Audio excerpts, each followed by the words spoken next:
ಸ್ನೇಹಿತರೆ, ತಮಗೆಲ್ಲ ಅಥರ್ವ ಯೂಟ್ಯೂಬ್ ಚಾನಲ್ಗೆ ಸ್ವಾಗತ. ಸ್ನೇಹಿತರೆ, ಯಾರಾದರೂ ಮೊದಲ ಬಾರಿಗೆ ನಮ್ಮ ಯೂಟ್ಯೂಬ್ ಚಾನಲ್ಗೆ ಭೇಟಿ ನೀಡ್ತಾ ಇದ್ದರೆ ಸಬ್ಸ್ಕ್ರೈಬ್ ಮಾಡ್ಕೊಳ್ಳೋದನ್ನು ಮರಿಬಿಡಿ ಸ್ನೇಹಿತರೆ.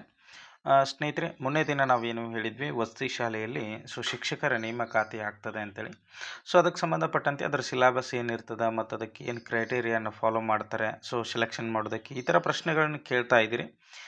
ಕನ್ನಡ ಪತ್ರಿಕೆನ ಇಡ್ತಾರಾ ಅಥವಾ ಒಂದು ಕಮ್ಯುನಿಕೇಷನ್ ಪೇಪರ್ ಮಾಡ್ತಾರಾ ಅಂಥೇಳಿ ಸುಮಾರು ಜನ ಕಮೆಂಟನ್ನು ಹಾಕಿದ್ದೀರಿ. ನೋಡ್ರಿ, 2018ರಲ್ಲಿ ಈ ಹಿಂದೆ ಈ ವಸತಿ ಶಾಲೆಯ ನೇಮಕಾತಿಯನ್ನು ಕರ್ನಾಟಕ ಲೋಕಸೇವಾ ಆಯೋಗ ಮಾಡಿತ್ತು. ಸುಮಾರು ಒಂದು 700 ಪೋಸ್ಟ್ಗಳನ್ನ ಆ ಟೈಮ್ ಫಿಲಪ್ ಮಾಡಿದ್ರು. ಆವಾಗಲೂ ಕೂಡ ಈ ಭಾಷಾ ಶಿಕ್ಷಕರನ್ನು ನೇಮಕಾತಿ ಮಾಡ್ಕೊಂಡಿದ್ರು ಸ್ನೇಹಿತರೆ. ಕನ್ನಡ ಭಾಷಾ ಶಿಕ್ಷಕರಾಗಿರ್ಬೋದು, ಆಂಗ್ಲ ಭಾಷಾ ಶಿಕ್ಷಕರು, ಉರ್ದು ಭಾಷಾ ಶಿಕ್ಷಕರು, ವಿಜ್ಞಾನ, ಸಮಾಜ ವಿಜ್ಞಾನ, ನೆಕ್ಸ್ಟು ಗಣಿತ ಶಿಕ್ಷಕರು ಅಂತೇಳಿ. ಇದು ಎಚ್ ಕೆ ಭಾಗದ್ದಾಗುತ್ತೆ. ನೆಕ್ಸ್ಟು ನಾನ್ ಎಚ್ ಕೆದು ಬಂದಾಗ ಸುಮಾರು ಒಂದು 554 ಪೋಸ್ಟು ಅವು ಕೂಡ ಇದ್ದು. ಇಲ್ಲಿ ಏನು ಕೊಟ್ಟಿದ್ರು ಅಂತಂದರೆ, ನಾವು ಗಮನಿಸ್ತಾ ಬಂದಾಗ ಸ್ನೇಹಿತರೆ, ಫಸ್ಟ್ ಟೈಮ್ ಇಲ್ಲಿಯೂ ಕೂಡ ಚೇಂಜ್ ಮಾಡಿದ್ರು ಅವರು. ಆವಾಗ ಒಂದು ಕಮ್ಯುನಿಕೇಷನ್ ಪೇಪರ್ ಅಂತಕ್ಕಂಥದ್ದನ್ನು ಮಾಡಿದರು. 2 ಪೇಪರ್ ಇದ್ದು, ಸಾಮಾನ್ಯ ಪತ್ರಿಕೆ, ಜನರಲ್ ಪೇಪರ್, ನೆಕ್ಸ್ಟು ನಿರ್ದಿಷ್ಟ ಪತ್ರಿಕೆ. ಇದು ಬಂದಾಗ ಮುಖ್ಯೋಪಾಧ್ಯಾಯರ ಹುದ್ದೆಗಳಿಗೆ ಸಂಬಂಧಪಟ್ಟಂತೆ ಇದಾಗಿತ್ತು. ಇನ್ನು ಶಿಕ್ಷಕರಿಗೆ ಸಂಬಂಧಪಟ್ಟಂತೆ ಇಲ್ಲಿ ಕೊಟ್ಟಿದ್ದಾರೆ ನೋಡ್ರಿ, ಶಿಕ್ಷಕರ ಹುದ್ದೆಗಳಿಗೆ ಸ್ಪರ್ಧಾತ್ಮಕ ಪರೀಕ್ಷಾ ವಿಧಾನ ಅಂತೇಳಿ ಕೊಟ್ಬಿಟ್ಟು, ಸಾಮಾನ್ಯ ಜ್ಞಾನ ಬಂದ್ಬಿಟ್ಟು 100 ಅಂಕಗಳಿಗೆ, ನೆಕ್ಸ್ಟು ಸಂವಹನ ಕಮ್ಯುನಿಕೇಷನ್ ಪೇಪರ್ ಬಂದ್ಬಿಟ್ಟು ಸಾಮಾನ್ಯ ಕನ್ನಡ, ಸಾಮಾನ್ಯ ಇಂಗ್ಲೀಷ್, ಅದೇ ರೀತಿ ಗಣಕಯಂತ್ರ ಜ್ಞಾನ ಅಂತಕ್ಕಂಥದ್ದು. ಇದು 100 ಮಾರ್ಕ್ಸಿಗೆ. ಕಮ್ಯುನಿಕೇಷನ್ ಪೇಪರನ್ನು 2018ರ ನೇಮಕಾತಿಯಲ್ಲಿ KPSC ಏನು ಮಾಡಿತ್ತು ಅಂತಂದರೆ ಅಳವಡಿಸಿತ್ತು ಸ್ನೇಹಿತರೆ. ಇವಾಗ ಇವೆಲ್ಲವೂ ಕೂಡ ಬರ್ತಕ್ಕಂಥದ್ದು ಗ್ರೂಪ್ ಸಿ ಹುದ್ದೆಯ ಪೋಸ್ಟ್ಗಳಂತೇಳಿ ಹೇಳಿದ್ದಾರೆ. ಆಲ್ಮೋಸ್ಟ್ ಇಲ್ಲಿಯೂ ಕೂಡ ಮೆನ್ಷನ್ ಮಾಡಿದ್ದಾರೆ, ನೀವು ಗಮನಿಸ್ಬೋದು ಸ್ನೇಹಿತರೆ. ಇಲ್ಲಿ ಗ್ರೂಪ್ ಬಿ ಮತ್ತು ಗ್ರೂಪ್ ಸಿ ತಾಂತ್ರಿಕೇತರ ಹೈದರಾಬಾದ್ ಕರ್ನಾಟಕ, ಅಂದರೆ ಗ್ರೂಪ್ ಬಿ ಮತ್ತು ಗ್ರೂಪ್ ಸಿ, ಅಂದರೆ ಗ್ರೂಪ್ ಸಿ ಯಲ್ಲಿ ಬರ್ತಕ್ಕಂಥದ್ದು ಶಿಕ್ಷಕರು. ಗ್ರೂಪ್ ಬಿ ಅಂತಂದಾಗ ಇಲ್ಲಿ ಮುಖ್ಯೋಪಾಧ್ಯಾಯರ ಹುದ್ದೆಗಳು ಆಗಿರ್ತವೆ.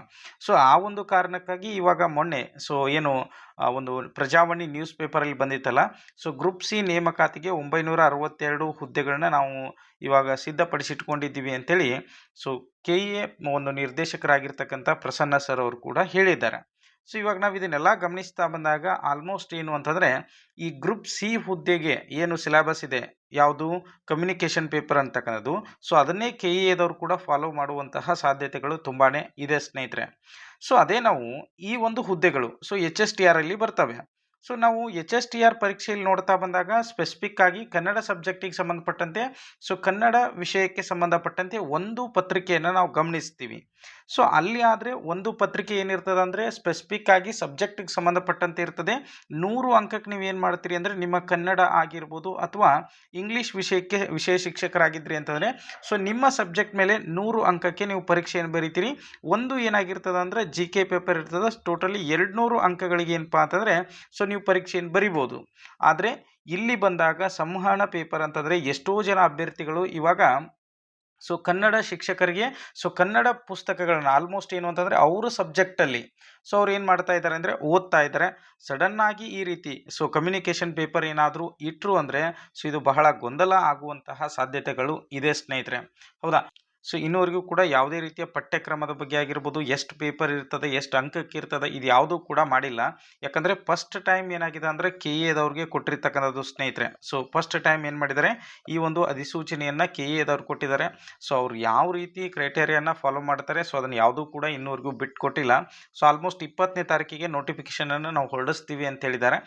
ನೋಡಬೇಕು, ಹಾಗೇನಾದರೂ ಈ ಸ್ಪೆಸಿಫಿಕ್ ಪೇಪರ್ಗೆ ಅವರು ಒಂದು ಅವಕಾಶವನ್ನು ಕೊಡಲಿಲ್ಲ ಅಂತಂದರೆ ಇದು ಬಹಳ ಚರ್ಚೆ ಆಗುವಂತಹ ವಿಷಯ ಆಗ್ತದೆ. ಯಾಕಂದರೆ HSTR ಲೆವೆಲ್ ಇರ್ತಕ್ಕಂತಹ ಒಂದು ಪೋಸ್ಟ್ ಯಾವುದು ಅಂತಂದರೆ ಈ ಒಂದು ವಸತಿ ಶಾಲೆಯಲ್ಲಿ ಖಾಲಿ ಇರ್ತಕ್ಕಂತಹ ಒಂದು ಸಹ ಶಿಕ್ಷಕರು.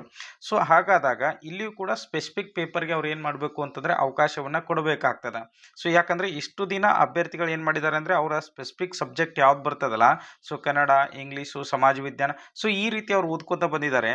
ಇನ್ನು ವಾಪಸ್ ಅವ್ರು ಕೊಡ್ತಕ್ಕಂಥ ಸಮಯವೇ 2 ರಿಂದ 3 ತಿಂಗಳು ಕೊಡ್ತಾರೆ. ಅದರಲ್ಲಿ ಈ ಕಮ್ಯುನಿಕೇಷನ್ ಪೇಪರ್ಗೆ ಅವ್ರು ಪ್ರಿಪೇರ್ ಆಗ್ಬೇಕಂದ್ರೆ ನೀವು ಆಲ್ಮೋಸ್ಟ್ KAದ ಕಮ್ಯುನಿಕೇಷನ್ ಪೇಪರನ್ನು ನೋಡಿರ್ತೀರಿ.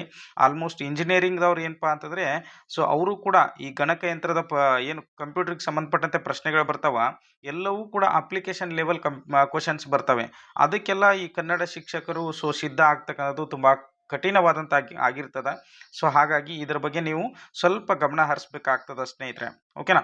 ಇನ್ನು ಉಳಿದಂತೆ ಒಂದು ಕ್ವಾಲಿಫಿಕೇಶನ್ಗೆ ಸಂಬಂಧಪಟ್ಟಂತೆ ಎಷ್ಟೋ ಜನ ಕೇಳಿದಿರಿ. ಸೊ ನಾನು ಆಲ್ರೆಡಿ ಒಂದು ಫೋಟೋ ಕೂಡ ನಮ್ಮ ಇದರಲ್ಲಿ ಹಾಕಿದ್ದೀನಿ, ಸೊ ಟೆಲಿಗ್ರಾಮ್ ಗ್ರೂಪಲ್ಲಿ. ಬಟ್ ಇವಾಗ ಅದು ನಿಮಗೆ ಶೋ ಹಾಕೋದಿಲ್ಲ, ಯಾಕಂದರೆ ಟೆಲಿಗ್ರಾಮನ್ನು ಒಂದು ವಾರದ ಮಟ್ಟಿಗೆ ಬ್ಯಾನ್ ಮಾಡಿರ್ತಕ್ಕಂಥದ್ದಿದೆ.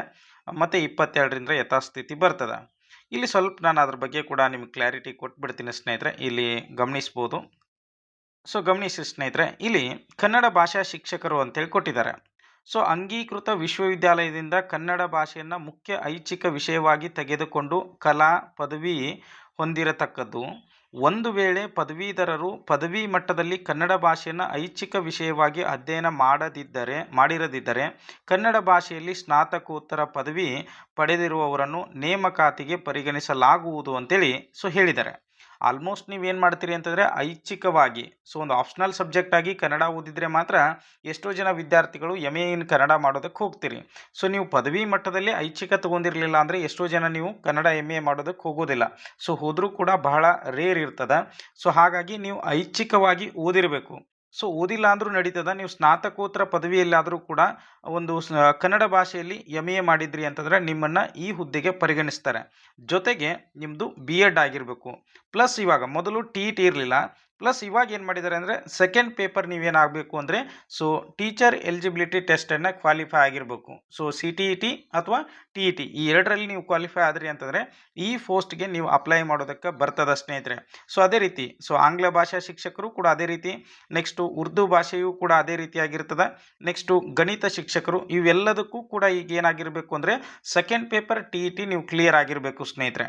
ವಿಜ್ಞಾನ ಶಿಕ್ಷಕರು ಬಂದಾಗ ಅಂಗೀಕೃತ ವಿಶ್ವವಿದ್ಯಾಲಯದಿಂದ ರಸಾಯನಶಾಸ್ತ್ರ, ಸಸ್ಯಶಾಸ್ತ್ರ ಮತ್ತು ಪ್ರಾಣಿಶಾಸ್ತ್ರ ಈ 3 ವಿಷಯಗಳನ್ನು ಐಚ್ಛಿಕ ವಿಷಯವನ್ನಾಗಿ ತೆಗೆದುಕೊಂಡು ವಿಜ್ಞಾನ ಪದವಿ ಪಡೆದಿರತಕ್ಕದ್ದು, ಅಂಗೀಕೃತ ವಿಶ್ವವಿದ್ಯಾಲಯದಲ್ಲಿ BEd ಪದವಿಯನ್ನು ಹೊಂದಿರತಕ್ಕದ್ದು. ಪ್ಲಸ್ ಏನಂತಂದರೆ ಸೆಕೆಂಡ್ ಪೇಪರ್ ನೀವೇನು ಮಾಡಬೇಕು ಅಂತಂದರೆ TETಯನ್ನು ಕ್ಲಿಯರ್ ಮಾಡ್ಕೊಂಡಿರಬೇಕು ಪ್ರಸ್ತುತ.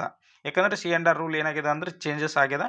ಹಾಗಾಗಿ ಇಲ್ಲಿಯೂ ಕೂಡ ಸಮಾಜ ವಿಜ್ಞಾನ ಶಿಕ್ಷಕರು ಬಂದಾಗ ಅಂಗೀಕೃತ ವಿಶ್ವವಿದ್ಯಾಲಯದಿಂದ ಇತಿಹಾಸ, ಅರ್ಥಶಾಸ್ತ್ರ ಅಥವಾ ರಾಜ್ಯಶಾಸ್ತ್ರ, ಭೂಗೋಳಶಾಸ್ತ್ರ, ಸಮಾಜಶಾಸ್ತ್ರ ಈ 5 ವಿಷಯಗಳಲ್ಲಿ 3 ವಿಷಯಗಳನ್ನ ಐಚ್ಛಿಕ ವಿಷಯಗಳನ್ನಾಗಿ ತೆಗೆದುಕೊಂಡು ಪದವಿ ಪಡೆದಿರಬೇಕು ಅಂತೇಳಿ ಕೊಟ್ಟಿದ್ದಾರೆ.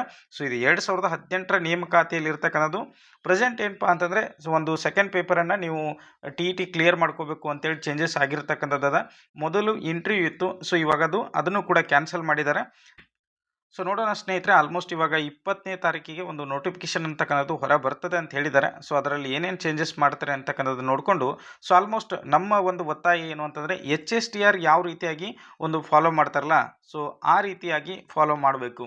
ಯಾಕಂದರೆ ಸ್ಪೆಸಿಫಿಕ್ ಸಬ್ಜೆಕ್ಟಿಗೆ ಪಾಠ ಮಾಡೋಕೆ ಹೊಂಟಾಗ ಸ್ಪೆಸಿಫಿಕ್ ಸಬ್ಜೆಕ್ಟಿದ್ದು ನಾವು ಎಕ್ಸಾಮೇ ಬರ್ದಿಲ್ಲ ಅಂತಂದರೆ ಅದು ಬಹಳ ಒಂದು ದುರಂತರದ ಪ್ರಶ್ನೆ ಆಗ್ತದೆ.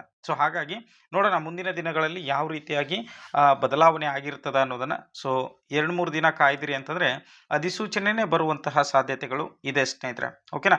ಈ ಮಾಹಿತಿಯಲ್ಲಿ ಏನಾದರೂ ನಿಮಗೆ ಡೌಟ್ ಇದ್ದರೆ ಕಮೆಂಟಲ್ಲಿ ತಿಳಿಸ್ರಿ. ನೋಡೋಣ ಮತ್ತೆ ಮುಂದಿನ ವಿಡಿಯೋದಲ್ಲಿ ನಾವು ಇದ್ರ ಬಗ್ಗೆ ಕ್ಲಾರಿಟಿ ಕೊಡುವಂಥ ಪ್ರಯತ್ನವನ್ನು ಮಾಡೋಣ ಸ್ನೇಹಿತರೆ. ಎಲ್ರಿಗೂ ಕೂಡ ಧನ್ಯವಾದಗಳು.